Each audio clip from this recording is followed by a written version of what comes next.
Welcome to La Alteña Distillery. My name is Carlos Camarena, the master distiller, and I hope that you will enjoy this virtual tour.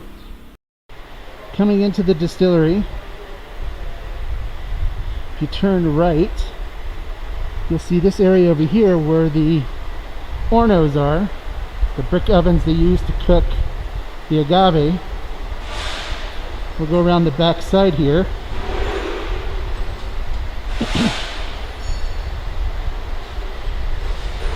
And they are preparing a batch of agave to be cooked. And they have 7 Ornos that they use back here. If you've never seen an agave piña before, and it's being prepared to be cooked, this is what it looks like. It's very hard, rock hard, and they chop the agave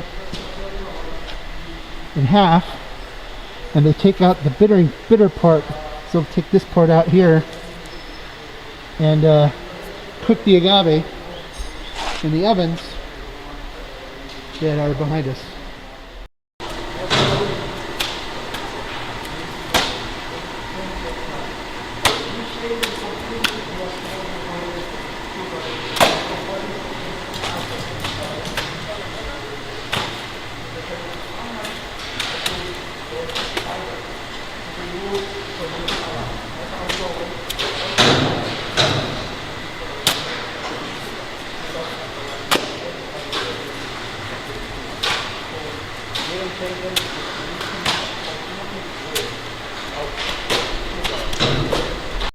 Here are the Ornos. Here one of his workers is getting ready to take the already cooked agave out of the Orno. So that's what it looks like after it's cooked. It turns a brown color after it caramelizes and converts the starches into sugars in the agave plant. So the way they load the Ornos is they'll put the agave up on a conveyor belt, load it into the Orno, and when they take them out, they put the agave, put the piñas on that, and take them out of the Orno that way. So they're loading up another Orno for another cooking over here, according to Carlos, which is standing right here in front of us. They only use these 3 Ornos the most. The other, or the first 4. The other 3, they don't use that much. Alright, coming from the Tohono area, we then walk to our right, and over in this area is where we have the Tohono.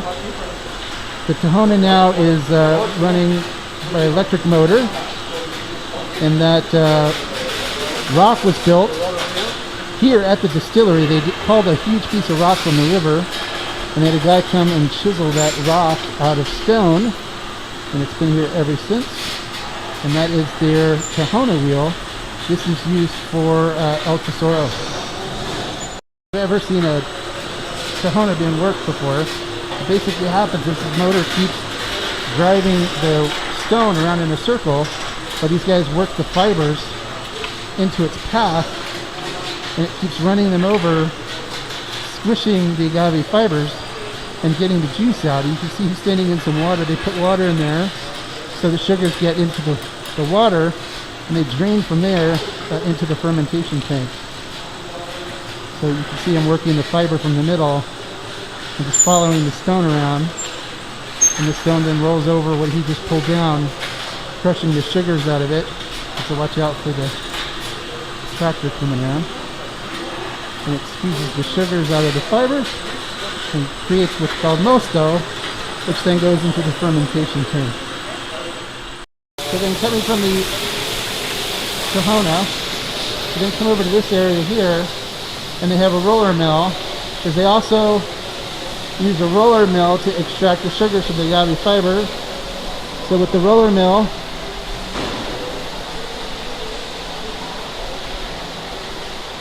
they drop the cooked agave into the shredder here on this end, it's shredded, and then it travels up conveyor belts where it's sprayed with water out of the bar here, and then it's pressed by these rollers, which will then extract the sugars out of the agave fibers. And it keeps going, and then it's sprayed with more water and pressed. And in this particular roller mill, it's pressed 5 times, and according to Carlos, it gets about an 80% extraction rate. And then all the fibers, when they come out, then go down here where they're loaded into trucks and sent off for composting. So then coming down the stairs from the roller mill, we then come to the fermentation area where they ferment in wooden tanks, some with fiber, some without fiber. They have lots and lots of wooden fermentation tanks that they use. You can see a couple of ones there where they have the fiber in the tank fermenting with the mosto. Coming down the stairs from the fermentation area, we then head over to this side of the distillery where we have our fermentation area. Up against the wall, they have smaller stills which they use for Tapatio and for El Tesoro and for Ocho.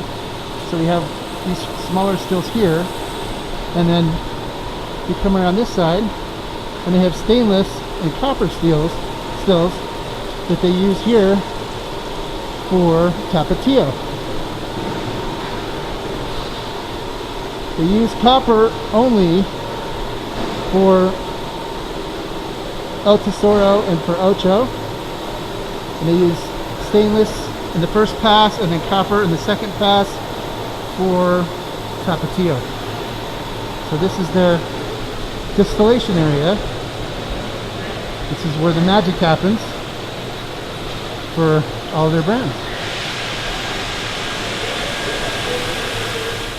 On the other side of the distillation area, they have one of their barrel rooms. They use this primarily for Ocho. And we'll go check out another barrel room that they have here at the distillery. Coming down this hallway, past this conveyor belt, we come to the other barrel room, barreling facility here at Alteña with water.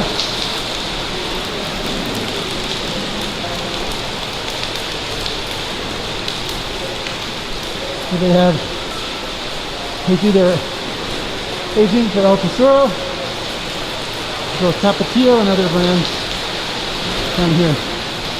They have loads and loads of barrels. I would say the wood is completely. After you come out of the barrel area, you come up to this area here, which leads you down this pathway to where the laboratory is, and back to where we started in the distillery.